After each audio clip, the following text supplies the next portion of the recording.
Hi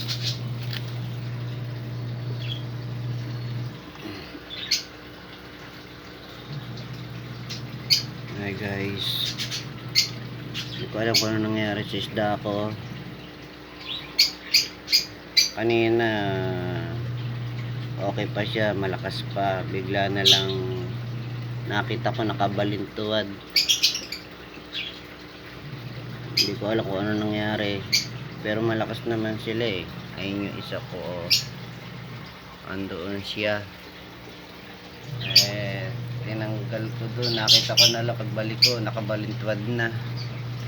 Ito, ayun na, nahinga na lang siya.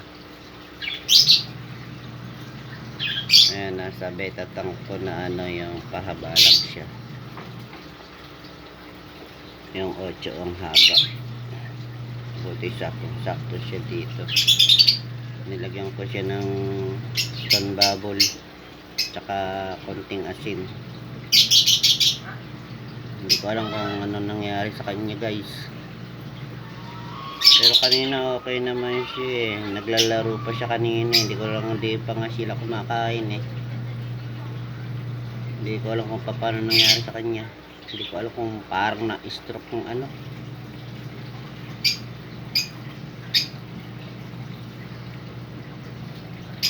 Pero medyo may hinga-hinga na siya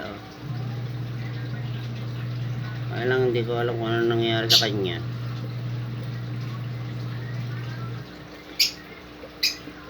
Nilalagyan ko siya ng stone bubble para makatulong siya magano. Hindi ko nga siya tinututukan para medyo yung katawan yung niya. Hindi ko alam kung paano nangyari sa kanya. Hindi pa ako guys nagpapakain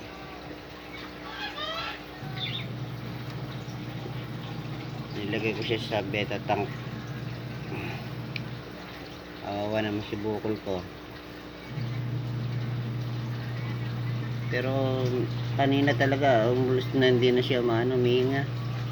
Ngayon kung nagalaw niya na yung hasang niya.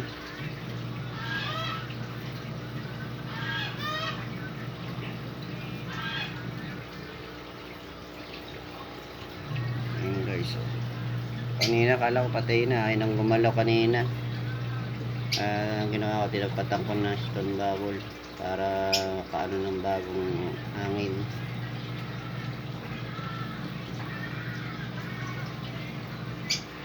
Guys, comment naman kayo dyan kung ano naging sakit ditong isda ko. Ayaw talaga niyang umano na kabalintuad na lang siya alakad. Hindi ko alam kung ano nangyari sa kanya, pero kanina nung nagkakape ko okay naman siya, nangihingi nga siya ng pagkain. Hindi ko pa nga sila pinapakain na lahat. Nagkakape nga ako, pinapanood ko nga sila naglalaro pa siya doon, naglalaro pa siya dyan. Ito nga isa ko, ganun din ano naman silang dalawa okay naman. Wala naman ako nakita ng problema kanina pagising ko. Ayun, hanggang nakaupo ako dito nagkakape, nakaupo ako dyan, pinapanood ko sila. Bigla na lang nakita ng pagkayari ko magkape, nag-CR ako. Pagbalik ko nakita ko nakasuwad na lang. Hindi ko alam kung ano nangyari dito.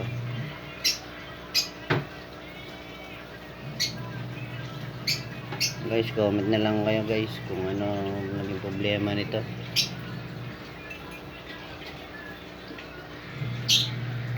Napadala kayo ulit kung ano mangyayari kay bukol ko. Thank you.